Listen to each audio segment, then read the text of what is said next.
오늘 우리가 읽을 하나님의 말씀은 누가복음 7장 11절에서 17절까지 말씀입니다. 우리 다 같이 한 목소리로 읽도록 그렇게 하겠습니다. 그 후에 예수께서 나인이라는 성으로 가실새 제자와 많은 무리가 동행하더니 성문에 가까이 이르실 때에 사람들이 한 죽은 자를 메고 나오니 이는 한 어머니의 독자요 그의 어머니는 과부라.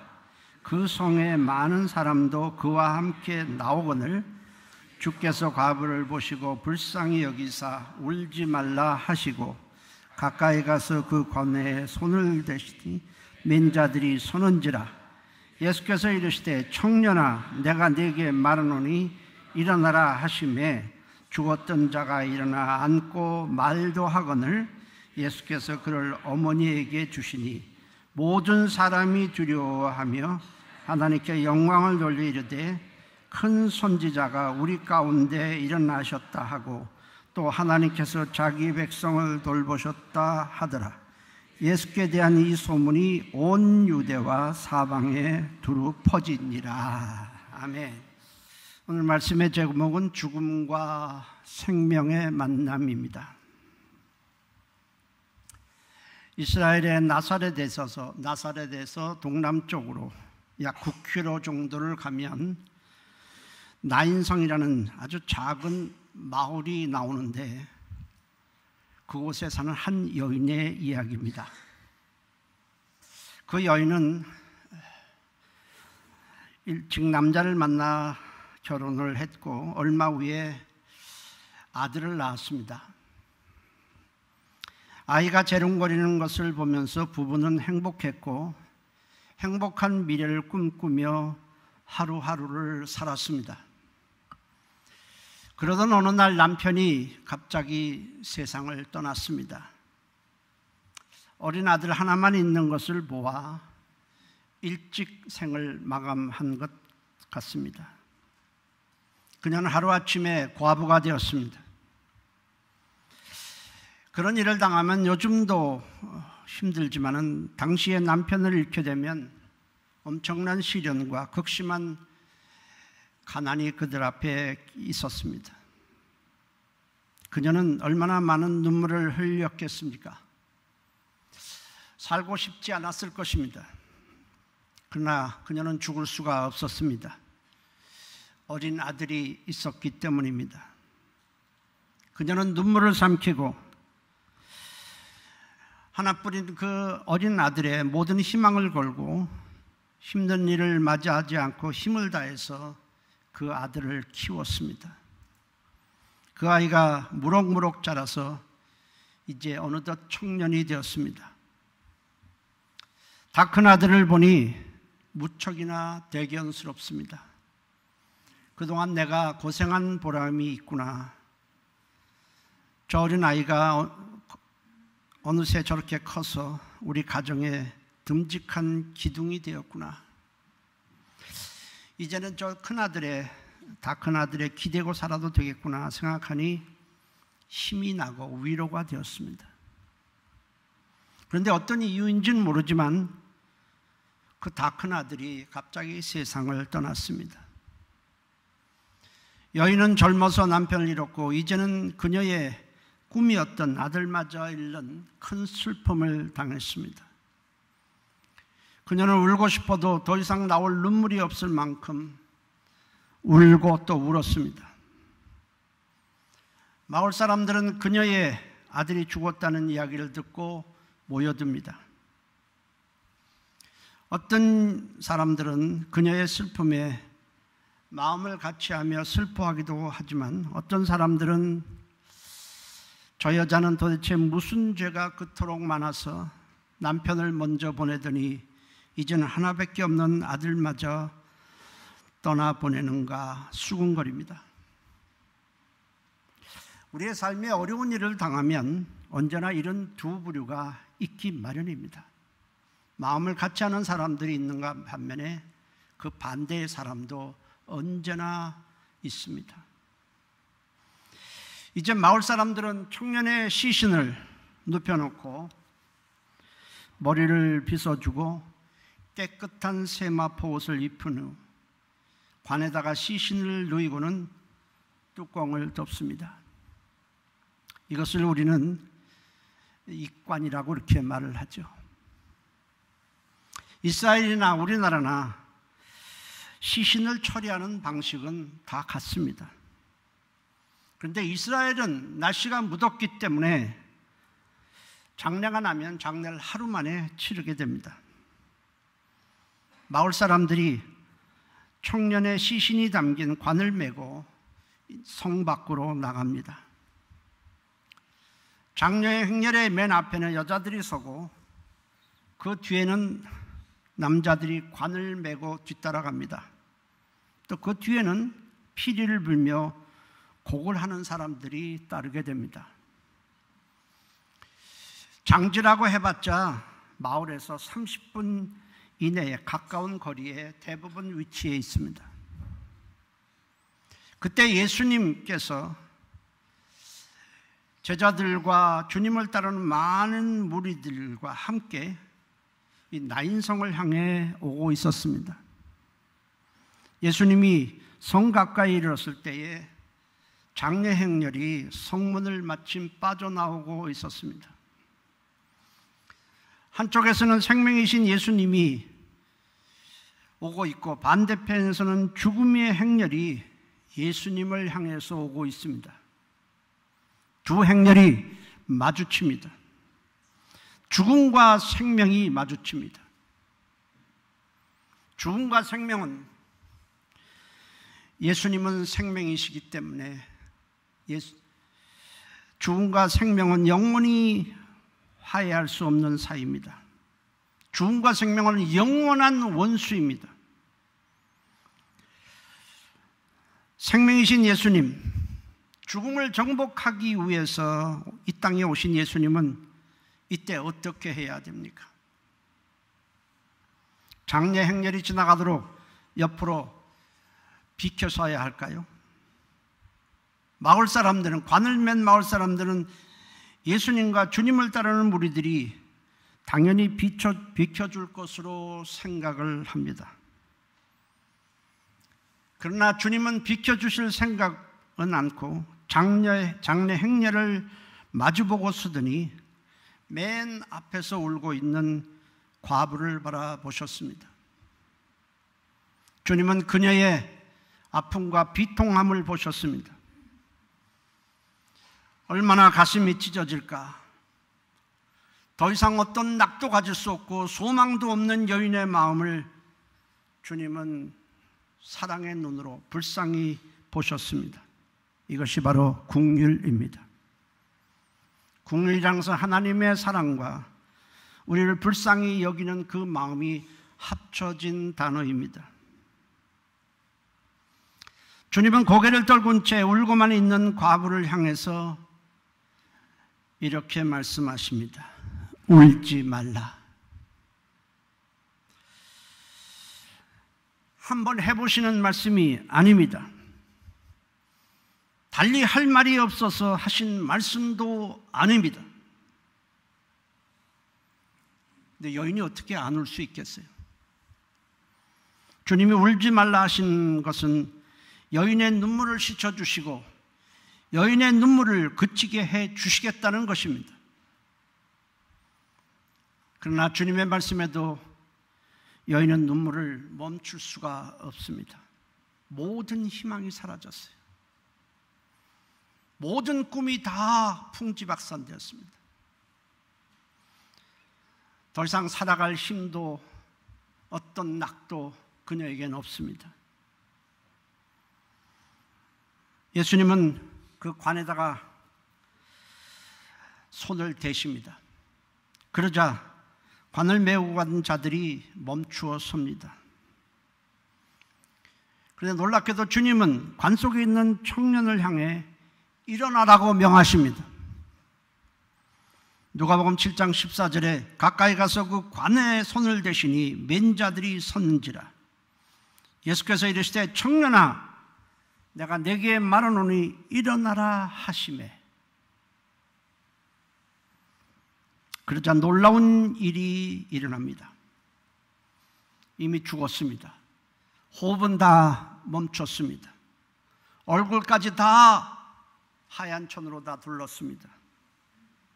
온몸은 다 세마포로 다 쌓여있던 그 청년이 일어나라는 주님의 말씀을 듣고 관 속에서 일어나서 앉더니 말까지 합니다. 여기서 우리는 놀라운 사실 하나를 발견하게 됩니다. 우리는 죽으면 다 끝이라고 생각하지만 육체가 죽었어도 그 영혼은 살아있어서 주님의 말씀을 듣는다는 겁니다. 주님은 살아난 청년에게, 어머니에게 가라 말씀을 하셨습니다. 누가복음 7장 15절에 죽었던 자가 일어나 앉고 말도 하거늘 예수께서 그를 어머니에게 주시니 했습니다. 예수님은 과부의 눈물이 변하여 큰 기쁨이 되게 하셨고 춤을 추게 하셨습니다. 그 광경을 보고 있던 사람들은 모두 놀랐고 두려워하며 이런 큰 일을 하게 하신 하나님께 영광을 돌립니다. 누가복음 7장 16절에 모든 사람이 두려워하며 하나님께 영광을 돌려 이르되 큰 선지자가 우리 가운데 일어나셨다 하고 또 하나님께서 자기의 백성을 돌보셨다 하더라. 나인성 과부에서 일어난 일들이 우리 삶 속에서 일어나는 것은 아닙니다. 그 청년이 살아났다고 해서 그 몸으로 영원히 사는 것도 아닙니다. 그 육체는 시간이 지나면서 결국 낡아질 것이고 때가 되면 육체의 수명이 다할 것입니다. 예수님께서 이 청년을 살리신 것은 우리에게 놀라운 메시지를 주시기 위함입니다. 하나님의 아들 예수 그리스도께서 죽음을 이기는 생명의 주가 되심을 알게 하고 모든 사람으로 예수님을 생명의 주로 믿도록 하기 위함이었습니다. 청년아, 내가 네게 말하노니 일어나라 하신 것은 나는 죽음을 정복하고 이기는 생명의 주가 되느니라. 죽음아 떠나가라, 물러가라는 뜻입니다. 생명이신 주님의 명령에 죽음은 더 이상 청년을 죽음에 가둬두고 묶어둘 수가 없었습니다. 생명이신 주님께 대항하지 못하고 이 죽음은 청년을 놓아주었습니다. 주님 말씀입니다. 요한복음 11장 25절 26절에 나는 부활이요 생명이니 나를 믿는 자는 죽어도 살겠고 무릇 살아서 나를 믿는 자는 영원히 죽지 아니라 하셨습니다. 모든 사람들이 마치 진리처럼 갖고 있는 생각이 있습니다. 그것은 다른 것은 몰라도 죽음만큼은 절대로 이길 수 없고 정복할 수 없다는 것입니다. 왜냐하면 하늘 안에 나르는 새도 떨어뜨린다는 천하를 호령하는 권세자들도 예외 없이 모두 죽음 앞에서는 무릎을 꿇었기 때문입니다. 죽음은 이길 수 없다는 생각이 모든 사람 속에 있습니다. 그러나 죽음은 결코 진리가 아닙니다. 아담이 범죄한 후에 오랫동안 사람들은 죽음은 이길 수 없다고 체념하며 살고 속고 살았을 뿐입니다. 예수를 믿는 자에게 있어서 진정한 죽음은 존재하지 않습니다. 믿는 자의 육체의 죽음은 천국에서 영원히 살기 위해서 옷을 갈아입듯이 다시는 죽지 않을 영광의 몸으로 받고 있기 위한 절차에 불과합니다. 죽음을 이기시고 부활하신 예수님의 생명이 우리 안에 흐르고 있기 때문입니다. 그러므로 예수를 믿는 모든 성도는 육체가 끝난 후에도 하나님 앞에 영원히 살아 있습니다. 아브라함도 살아있고 모세도 살아있고 베드로도 살아있고 바울도 살아있고 앞서간 우리의 모든 믿음의 선진들도 살아있습니다. 우리 중에는 같이 신앙생활 하다가 먼저 생을 마감한 분들이 꽤나 많습니다. 우리는 사람이기 때문에 오랫동안 같이 신앙생활 하던 사람이 옆에 없는 것 때문에 우리는 보고 싶기도 하고 안타까워하고 슬퍼하고 눈물을 흘립니다. 하지만 믿음 안에서 먼저 간 그들은 죽은 자들이 아닙니다. 그들은 지금 우리처럼 슬퍼하고 있지도 않습니다. 그들은 주님과 함께 지금 즐거워하면서 영광 가운데 살아 있습니다. 우리도 때가 되어 육신이 끝나면 우리도 그들이 있는 곳으로 가게 될 것입니다. 생명이신 예수를 믿지 아니하면 세상의 어떤 방법으로도 죽음의 문제를 절대로 해결할 수 없습니다. 죽음을 이기시는 예수님을 나의 구주로 받아들인다면 우리도 죽음을 넉넉히 이길 수 있을 것입니다. 주님은 나인성 과부의 아들을 살려주시기 전 먼저 과부의 눈물을 보시고 긍휼히 여기셨습니다. 우리는 이것에 주목할 필요가 있습니다. 사실 우리 중에 눈물 없이 사는 사람은 한 사람도 없습니다. 눈물이란 말문이 막힐 때에 터지는 것입니다. 복정 간격에 눈물을 흘리기도 하고 너무 억울해서 눈물을 흘리기도 하고 큰 죄를 범해서 흘리기도 하고 큰 과오를 범해서 눈물을 흘리기도 하고 형용할 수 없는 슬픔에 가슴을 찢으며 눈물을 흘리기도 합니다. 눈물은 그 자체가 완벽한 언어입니다. 흘리는 눈물을 통역할 필요도 없고 설명할 필요도 없습니다. 인간은 태어날 때부터 울음으로 인생을 시작하고 죽을 때는 두 눈에 눈물이 고인 채 숨을 거두게 됩니다. 중요한 것은 그 눈물을 누구를 향해 흘릴 것인가 하는 것입니다. 슬퍼서, 괴로워서, 억울해서, 마음이 아파서 눈물 흘리는 사람은 세상에 많습니다. 그러나 하나님은 주님을 향해 흘리는 눈물을 귀하게 보시는 것입니다. 과부는 이스라엘 사람이었기에 하나님을 향해 눈물을 흘렸을 것입니다. 어찌 보면 하나님 밖에는 눈물을 흘릴 곳이 없어서 아마 흘렸을 것입니다. 주님은 주님을 향해 흘리는 과부의 눈물을 귀하게 여기셨습니다. 믿음의 사람 다윗은 하나님 앞에 이렇게 기도했습니다. 시편 56편 8절에 나의 눈물을 주의 병에 담으소서. 다윗은 하나님께서 눈물의 기도를 결코 외면하지 아니할 것이라는 믿음이 있었습니다. 눈물의 기도는 하나님의 마음을 움직입니다.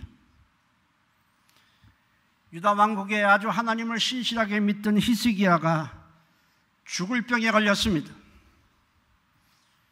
궁에 있는 어이도 이 왕이 살 수 없다고 말합니다. 심지어 선지자 이사야도 하나님의 말씀을 가지고 와서는 왕은 살 수 없다라고 말을 합니다. 이사야 38장 1절에 그때 히스기야가 병들어 죽게 되니 아모스의 아들 선지자 이사야가 나아가 그에게 이르되 여호와께서 이렇게 말씀하십니다. 여호와께서 이같이 말씀하시기를 너는 내 집에 유언하라. 네가 죽고 살지 못하리라 하셨나이다 하니. 여러분, 어이도 못 산다고 그러고 심지어 하나님의 말씀도 못 산다고 한다면 우리는 아마 다 포기해버릴 것입니다. 그러나 그 말에 히스기야는 모든 사람을 물리치고 방에 들어가 얼굴을 벽으로 향하고 눈물을 흘리며 하나님께 기도를 합니다. 그 기도는 단지 살기 위해서가 아니었습니다. 나의 병 죽지 않게 해주세요. 그러기 위해서 기도한 것이 아닙니다. 당시 아수르는 유다를 침공하려고 하고 있었습니다. 근데 그때 히스기야는 아들이 없었습니다. 아들이 없는 상태에서 자기가 죽게 되면 왕위를 이어받을 자가 없고 아수르의 침공에 나라는 무너지게 될 것입니다. 보다 더 큰 문제는 하나님께서 다윗의 후손을 통해서 메시아를 보내주겠다고 약속하셨는데 만일 아들이 없는 상태에 자기가 죽게 되면 다윗의 계보를 이은 자기가 죽는 것으로 끝난다면 메시아는 이 땅에 오지 않게 됩니다. 이 두 가지를 생각하니까 마음이 너무 아프고 슬펐습니다.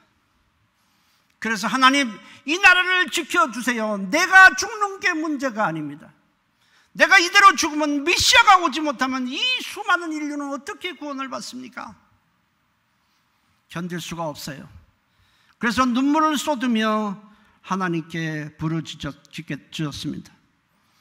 그러자 하나님은 이사야 선지자를 통해서 히스기야의 눈물을 귀하게 보시고 15년을 더 살게 해 주시겠다고 말씀하십니다. 이사야 38장 5절 6절에 너는 가서 히스기야에게 이르기를 네 조상 다윗이 하나님 여호와께서 이같이 말씀하시기를 내가 네 기도를 들었고 네 눈물을 보았노라. 내가 네 수완에 15년을 더하고 너와 이 성을 아수르 왕의 손에서 건져내겠고 내가 또 이 성을 보호하리라. 하나님은 히스기야에 흘린 눈물의 내용을 보셨습니다. 그리고 15년을 연장시켜줬는데 그 15년 동안 하나님은 아수르의 손에서 유다를 지켜주셨고 아들이 없던 히스기야가 므낫세라는 아들을 낳게 해주셨고 그 후손에서 이 땅에 메시아가 오셨고 그래서 우리가 구원을 받은 것입니다. 눈물의 기도에는 간절함이 있고 애통함이 있고 부르짖음이 있습니다. 주님이 도와주시지 않으면 위로받을 길이 없고 주님이 도와주시지 않으면 일어설 힘이 없고 소망이 없고 사명을 감당할 수 있는 능력이 없다고 부르짖는 기도에는 간절함이 있습니다. 저도 목회하면서 많은 눈물을 흘렸습니다. 하나님께서 이 눈물의 기도를 보실 것이라는 저도 믿음이 있었습니다.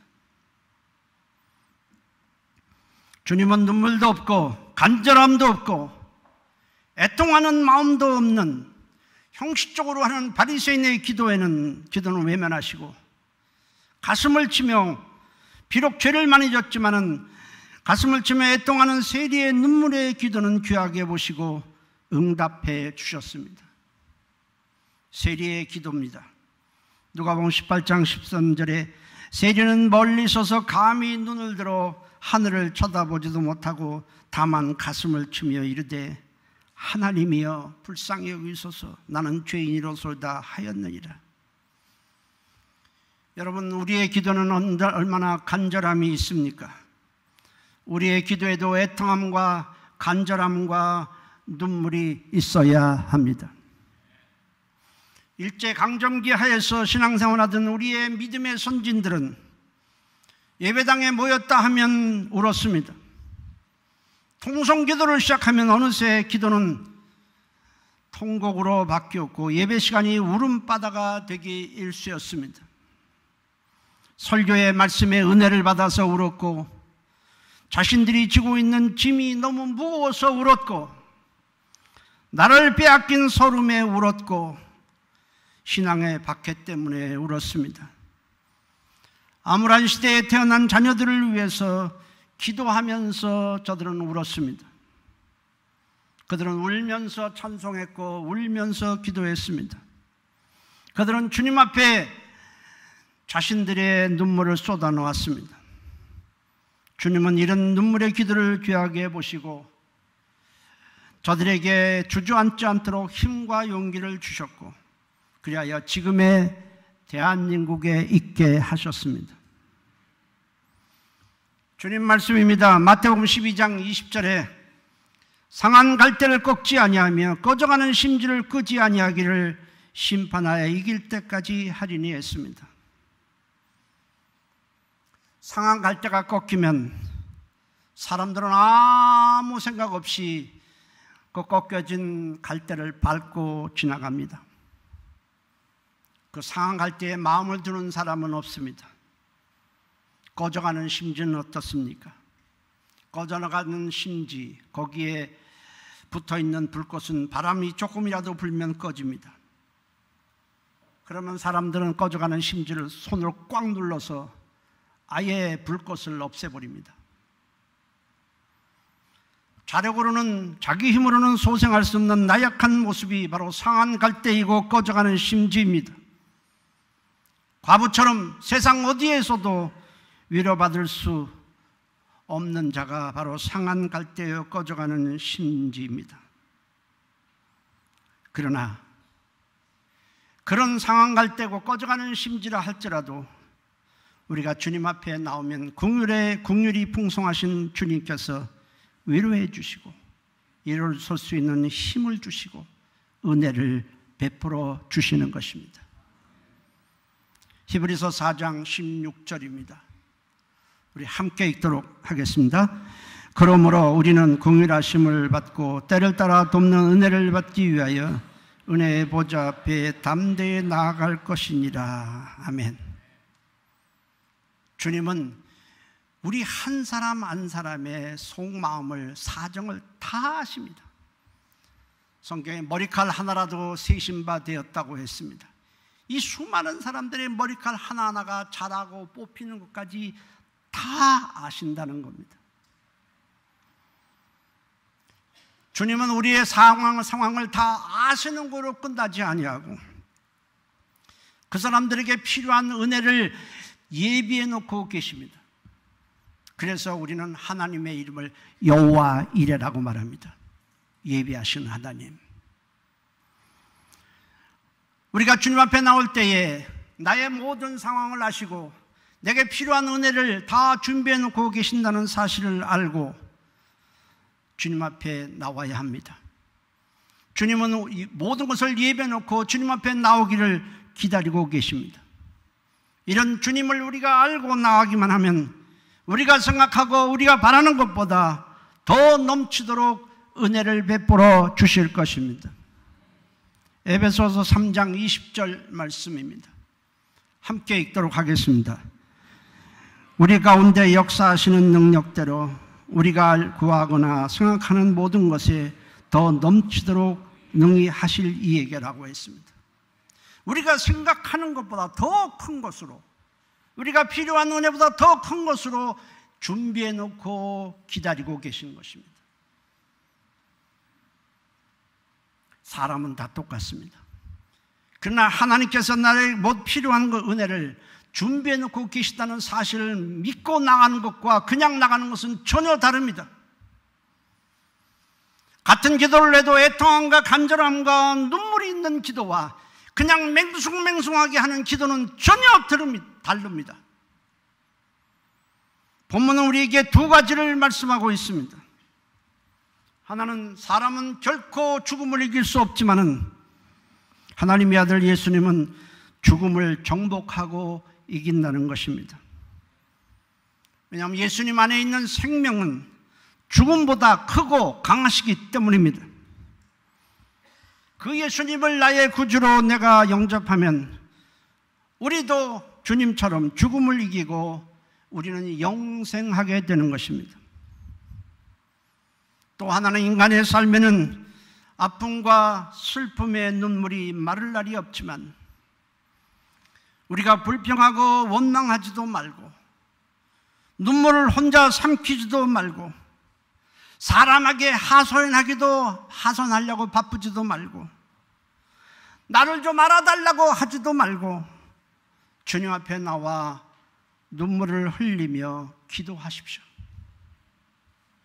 긍휼이 많으신 주님께서 과부의 눈물을 그치게 하신 것처럼 우리의 눈물도 그치게 하시고 다시 일어날 수 있는 힘과 용기와 소망을 주시고 막혔던 미래를 열어주실 것입니다. 예수 그리스도가 나의 생명이요, 나의 기쁨이요, 나의 위로요, 나의 소망이 되시기를 예수의 이름으로 축복합니다. 기도합니다. 하나님, 내가 예수님을 잘 몰라서 우리가 예수님 앞에 머뭇머뭇거리고 잘 나오지 않았습니다. 이 시간 생명의 예수님을 내가 영접합니다. 그리고 주님 앞에 사람들이 알아달라고 불평하고 원망하고 하소연하지 말고 주님 앞에 이제 나와서 눈물을 흘리겠습니다. 기도하겠습니다. 주님, 우리 가정을 살려주시고 교회를 살려주옵소서. 내 인생을 하나님께서 열어주옵소서. 우리 다 같이 한 목소리로 통성으로 기도합니다. 살아계신 하나님, 고맙습니다. 죽음을 이기신 예수님이 내 안에 계신 게 감사합니다. 주님의 생명이 우리 안에 흐르고 있는 것이 감사합니다. 예수님으로 우리는 생명을 얻게 도와주시고 우리의 마음 애리고 슬픈 마음, 눈물을 흘릴 아픔이 우리에게 있지만은 우리가 사람들에게 그걸 쏟아내지 말고 주님 앞에 눈물을 흘림으로 우리가 주님으로부터 위로와 힘을 얻게 도와주시옵소서. 우리 성도들 가정이 하나님의 은혜로 충만하고 긍휼에 풍성하신 우리 하나님으로 일어서도록 인도해 주시옵소서. 예수님의 이름으로 기도했습니다. 아멘. 고맙습니다. 우리는 원래 희망이 없던 자들이지만은 예수님 때문에 우리는 생명을 얻었습니다. 우리는 하소연할 데가 없어 사람들에게 풀어놓고 원망과 불평을 쏟아놓고 하지만 주님 앞에 나와서 눈물을 흘리며 기도하지 않았습니다. 하나님, 우리의 불충을 용서해 주시고 이제부터는 주님 앞에 나와 애통함과 간절함으로 기도해서 우리를 위해 좋은 것을 예비해 놓고 계신 주님으로 일어서게 도와 주시옵소서. 예수님의 이름으로 기도했습니다. 아멘.